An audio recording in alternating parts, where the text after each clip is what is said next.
Je me présente, je m'appelle Paolo, je suis Team Lead Data Management à DataRoots. Aujourd'hui, je vais vous présenter comment vous pouvez lancer votre initiative Data Quality à l'aide de deux outils open source, donc Soda et DuckDB.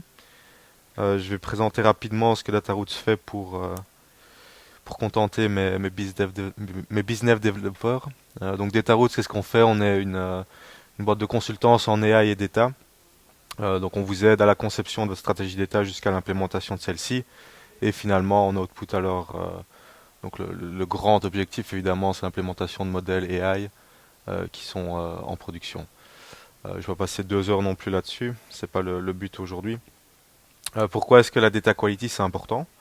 Je pense pas que c'est un sujet qui est tant en vogue que ça en ce moment. On commence de plus en plus à en parler grâce à notamment aux applications GenAI qui arrivent. Je sais pas si vous étiez là pour le talk juste avant, on parlait de RAG, donc Retrieval Augmented Generation, où effectivement on veut améliorer les performances d'LLM avec des données qui sont propres à une certaine compagnie, et on veut être sûr en fait que les données qu'on fournit au LLM sont correctes.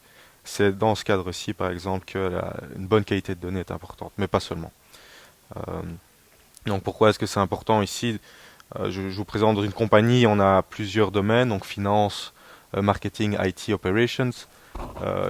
Du côté finance, une mauvaise qualité de données peut donner des objectifs stratégiques mal informés. Donc on peut s'attendre à avoir par exemple beaucoup plus de sales dans une certaine région et se focus alors sur cette région alors qu'en fait c'est faux parce qu'on a les mauvaises données, il y a des duplications, il y a des problèmes de données qui arrivent pas à temps.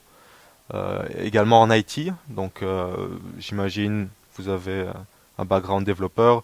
Quand vous travaillez avec des données et que les données ne sont pas correctes, les données sont fausses, ça vous prend du temps parce qu'il faut parfois réentraîner certains modèles AI, il faut parfois relancer une application, et alors ça peut causer des delays, des frustrations qui ne sont pas forcément quantifiables. En termes de marketing, pareil, si vous avez des données sur une certaine région et ou une certaine démographie, et que vous envoyez alors vos publicités à cette démographie en targetant alors les mauvaises personnes, ça peut, ça peut alors l'idée vers certains problèmes où les personnes perdent confiance en vous en termes de ah mais pourquoi est-ce que moi je suis targeté, pourquoi est-ce que je reçois cet email marketing, et alors se poser la question de est-ce que vous êtes le bon partenaire finalement pour eux. Et finalement en opération, donc en data vous avez souvent tous ces transformation flow, donc tous les processus de transformation de données. Si vous faites votre transformation sur des données incorrectes, vous devez souvent les corriger en amont et relancer alors ces opérations de transformation qui peuvent coûter cher selon les données que vous avez. Alors, c'est allez, les raisons pourquoi est-ce qu'il faudrait alors lancer une initiative Data Quality, il y en a plusieurs, il y en a beaucoup plus. Comme je l'ai dit, par exemple, toutes les applications de GenAI, je ne les reprends pas ici parce que c'est un cas un peu plus spécifique. Mais on peut commencer en tout cas avec des outils minimaux comme je vais présenter maintenant, une approche un peu minimale à pouvoir améliorer alors les données pour avoir alors des données plus avoir une plus grande confiance dans les données que vous avez. Alors ici, je vais spécifiquement parler de data quality. Je vais parler de data quality management. En fait, le management, c'est tout ce qu'il y a autour, toute la gouvernance autour de l'outil data quality. Donc, une fois qu'on a repéré les erreurs, qu'est-ce qu'on fait? Qui est responsable? Sur quel outil est-ce qu'on fait le reporting? Tout ça, toute la partie un peu embêtante, disons, de data quality, on va pas en parler maintenant. On va juste se focus sur l'outil, quelle implémentation est-ce qu'on peut avoir pour alors implémenter un outil qui peut vous aider à attraper des erreurs de qualité. Alors tout d'abord, je vais peut-être vous poser à vous la question, qu'est-ce que c'est pour vous de la bonne data?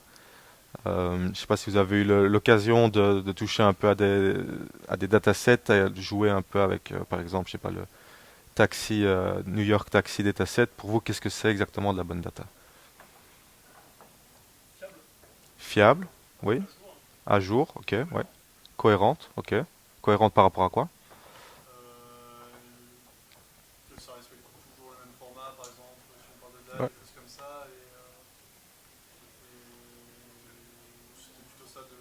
Ouais, ouais, ouais, très bien. Ok. En effet, vous avez tous les deux raison.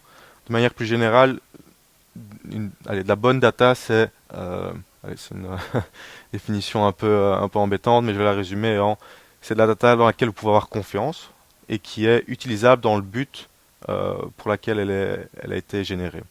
Donc si vous avez des dashboards qui montrent, disons, le nombre de taxis sur une journée, vous êtes intéressé par le nombre de taxis, la date effectivement, donc faire en sorte que la date est toujours dans le même format, mais ça peut être l'objectif de cette donnée que vous utilisez peut être différente d'un deuxième use case, qui est par exemple la couleur des taxis sur l'année. Et alors là, vous avez juste besoin d'avoir la couleur qui soit correcte et la date potentiellement. Euh, donc pour dire de la bonne data, c'est de la data que vous pouvez utiliser aux fins auxquelles vous aspirez. Euh, alors pour diviser un peu cette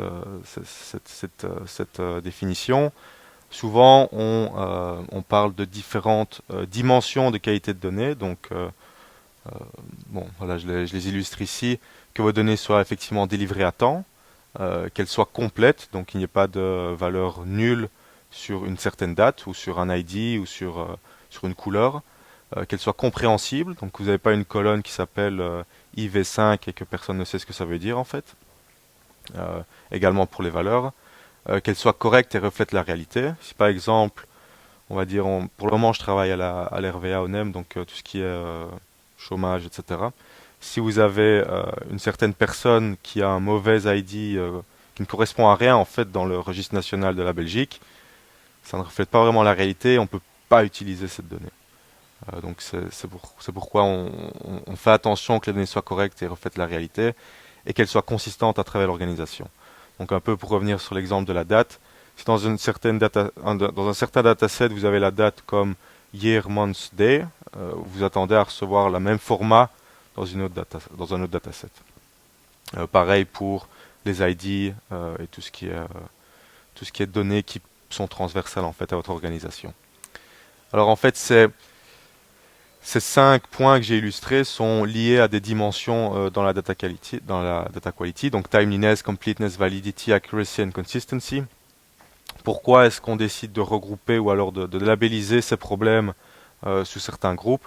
Tout simplement parce que pour certaines applications, vous allez plutôt vouloir vous focus sur la timeliness plutôt que sur l'accuracy. Et en fait, grouper ces problèmes, vous allez pouvoir remonter beaucoup plus facilement quel genre de problème vous avez dans votre organisation.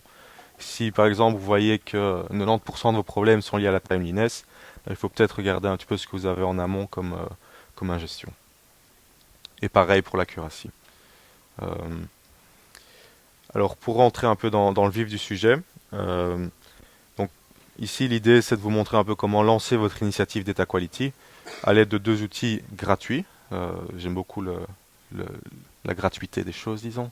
J'aime beaucoup aussi quand c'est open source. Donc ici DuckDB c'est open source, c'est rapide, donc c'est optimisé pour des processus analytiques, donc OLAP. Pour résumer, il y a OLAP et OLTP, donc Online Analytical Processes, et OLTP, Online Transactional Processes. Très rapidement, OLTP, c'est optimisé pour tout ce qui est l'insertion des données dans le database. Et OLAP, c'est pour tout ce qui est faire l'analytique en fait sur votre database.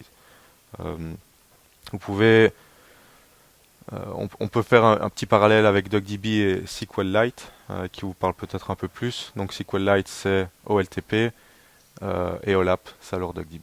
C'est léger, 93 MB pour la version que j'ai.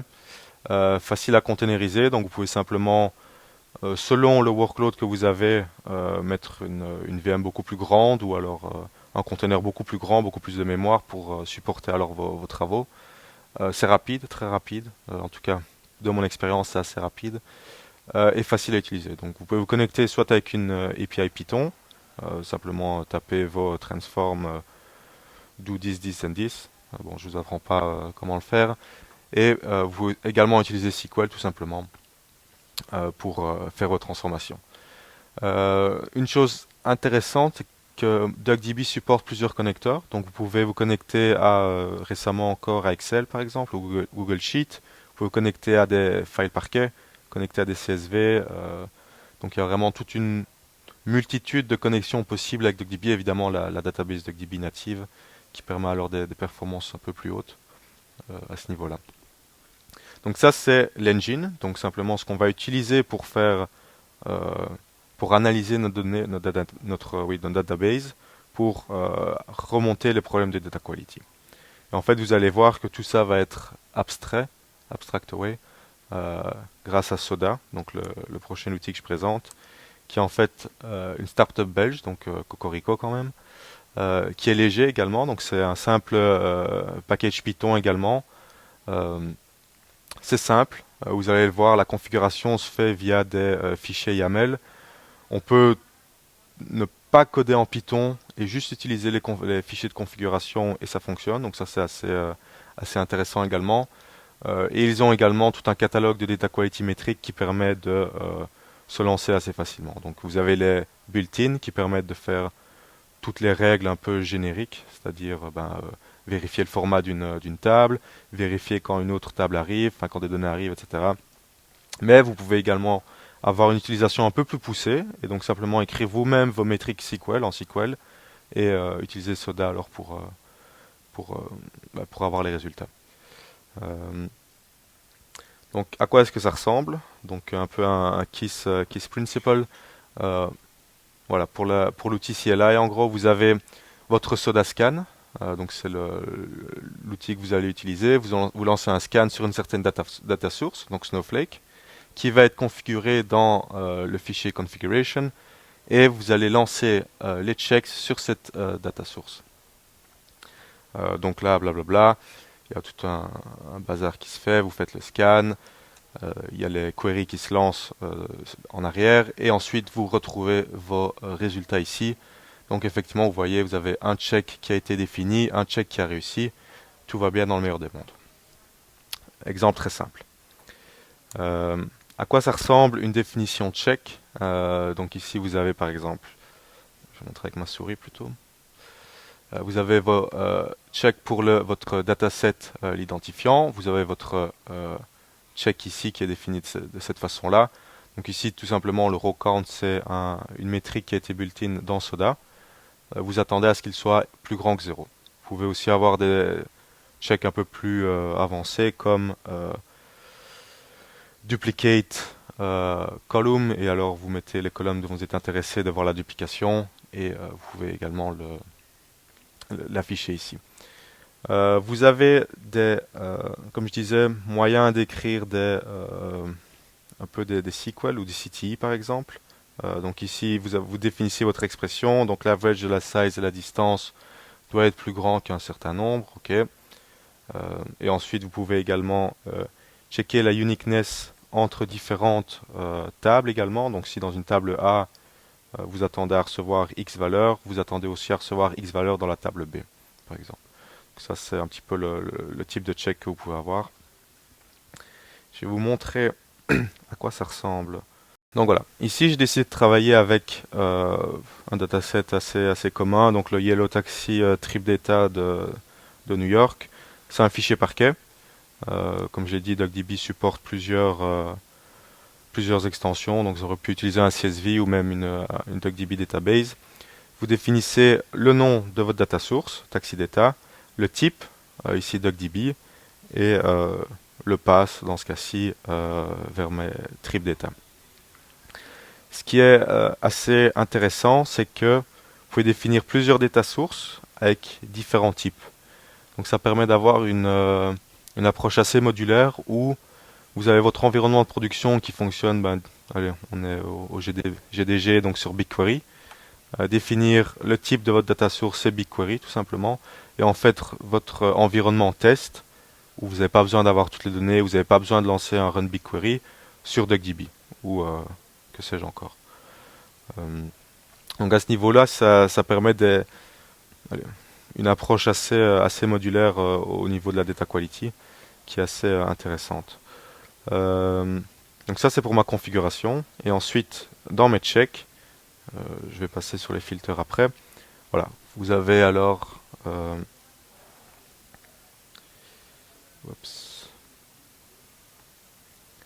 comme j'ai dit, vous avez beaucoup de checks qui sont built-in.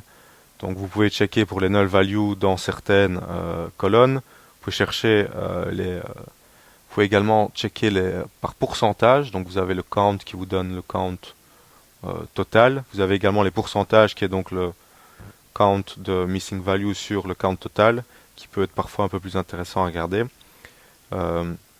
La freshness, donc regardez, si vous avez une timestamp column, vous pouvez regarder, ok, je veux que ma timestamp column soit maximum euh, allez, plus jeune que 400 jours.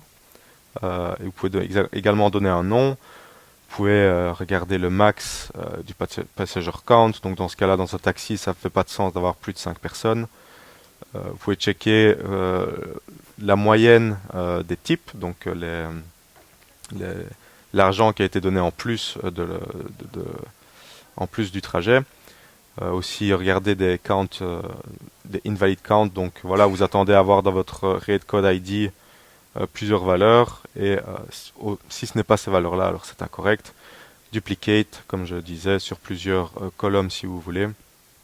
Et alors finalement, définir votre propre SQL query qui peut être un peu plus avancé que ça si vous voulez. Donc ça permet d'avoir voilà, une couverture assez large sur toutes vos business use cases.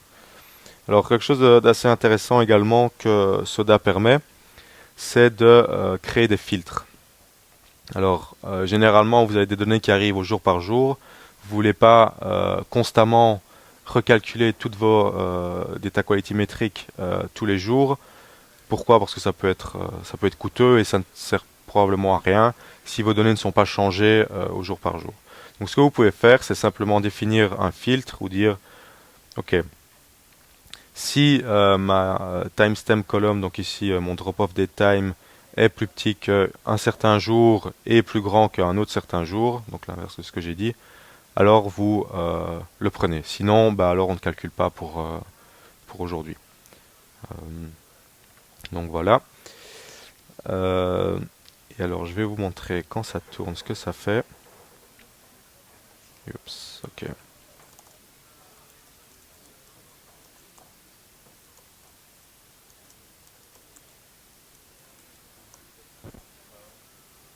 Oups.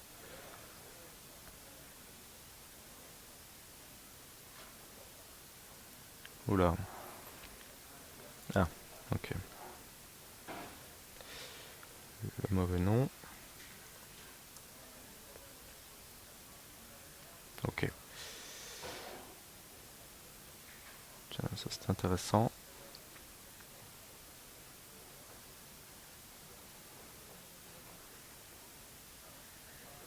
Ah oui, ok. Donc en gros là il essaie d'envoyer des données à Soda Cloud, mais vu que je suis pas connecté à Internet, ça ne fonctionne pas, mais c'est pas grave. Donc ici ça a fonctionné. Donc vous voyez, hop, je remonte. Euh, on a évalué 14 checks. Il y en a 6 qui ont passé. Donc le raw count, le product stock et même le fresh, donc la freshness que j'ai renommé. Et il y en a 8 qui ne sont pas passés. Et vous pouvez à chaque fois voir, ok, pour ici j'en ai 8000 qui n'ont pas réussi, 4000, 469 et tout ce genre d'informations. Euh, donc ça dans un premier temps c'est intéressant à voir. Mais comme vous voyez, c'est quelque chose de visuel. Donc si vous devez corriger, si vous devez à chaque fois regarder allez, dans la command line, si ça a raté, ça va pas marcher. Donc ce que propose Soda, c'est de générer d'une part des fichiers JSON pour vous, que voilà. Alors, et vous voyez ici, il y a énormément d'informations, mais bon, c'est un fichier JSON, donc vous pouvez l'utiliser programmatiquement. Il vous dit, voilà, j'ai défini autant de métriques pour vos checks. Donc vous retrouvez ici en fait le missing person pour le vendor ID. Vous avez la valeur, donc en fait, ok, il n'y a aucun, j'ai 0% de missing value, très bien. Ici, dans mon duplicate, j'en ai en fait 800 000, pardon, etc., etc. Donc vous pouvez déjà utiliser ça d'une part pour avoir ça dans un metric store et trigger ensuite des emails, montrer sur un dashboard pour suivre votre data quality à travers le temps. En plus de ça, vous avez des checks qui sont en fait ce que vous avez défini ici, qui sont attachés alors à qui sont attachés à des métriques. Et vous retrouvez alors ici bon, les valeurs que les métriques ont données. Il se peut qu'un check génère deux métriques, si jamais vous faites des checks très avancés. Mais donc voilà, une fois que vous avez ce fichier, vous pouvez tout simplement le regarder, le parser, utiliser, ok, 5 minutes, le parser pour créer des alertes basées sur ça. Alors le problème avec ça, j'aime beaucoup cette approche-là, mais ça demande d'avoir, bon, je sais pas si allez, si vous utilisez souvent des orchestrateurs. Des orchestrateurs, en gros, ça vous permet d'automatiser vos processus, donc faire d'une part une transformation. Une fois que la transformation est réussie, vous faites un data quality check, par exemple. Ici, le problème, c'est que mon data quality check est alors une étape de mon process, de mon orchestrateur, mais je dois avoir une deuxième étape qui en fait qui parse ce fichier pour ressortir les données, les mettre dans mon dashboard, etc. Ça, j'aime pas trop non plus. Et Soda permet alors d'avoir des scans programmatiques, disons, donc juste utiliser l'API Python pour recevoir les données et directement les parser. Donc en fait, vous avez, bon, ici vous faites votre data source. En fait, tout ce que j'ai fait dans la CLI, vous pouvez le refaire avec Python. Définir votre configuration, définir votre check, les exécuter et avoir alors vos résultats et ceux qui ont raté en gros. Donc ça, je vais le lancer.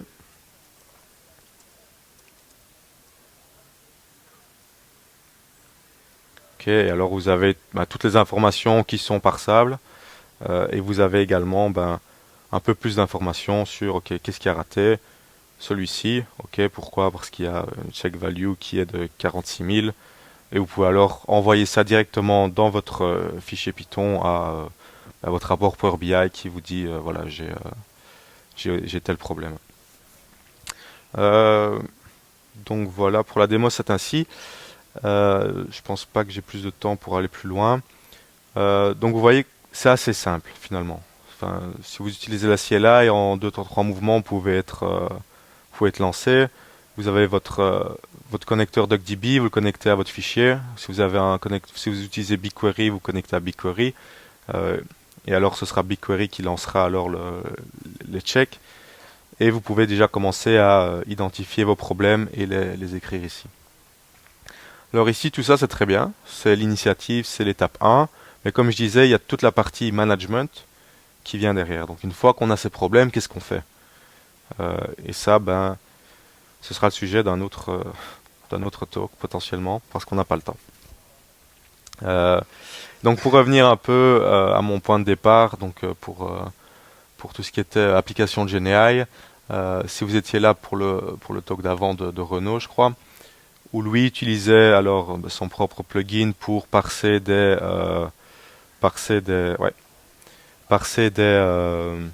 recettes sur certains sites internet. S'il met ça en production, plusieurs personnes l'utilisent, il va sûrement y avoir des problèmes. Donc quelqu'un va aller sur un site internet qui n'est pas supporté, va cliquer dessus, va l'envoyer dans son Firestore database, et ça peut potentiellement créer des problèmes dans son application LLM. Si vous avez des checks data quality, vous pouvez tout simplement regarder ce qui a été parsé, dire ah attendez, moi je m'attends à recevoir que des recettes de site internet A. Si je vois site internet B que je ne connais pas, j'envoie une alerte et alors vous avez directement le problème qui a été identifié qui permet d'être rattrapé avant même que les utilisateurs ne voient le problème. Et alors je disais également que les applications de GenAI sont un poil plus compliquées, en effet, parce que vous avez les RAG, en gros. Ce qui se passe très souvent, c'est que les personnes qui mettent en production les RAG enregistrent également vos questions, vos inputs, les outputs également, pour réentraîner ensuite le modèle avec votre prompt. Et en gros, mettre de la data quality là-dessus, c'est très intéressant, mais ça ne peut pas être fait comme ça, parce qu'il faut pouvoir interpréter ce que vous avez écrit, interpréter la réponse, pour pouvoir déterminer si en fait c'est dans le scope de votre application. Donc ça c'est une approche un peu à part, et j'aimerais bien la présenter un jour, mais bon, pour le moment ici, l'approche que je présente ici fonctionne très bien avec des datasets, des databases assez traditionnels, des files parquet, vos warehouse, lakehouse, whatever. Et voilà. Merci.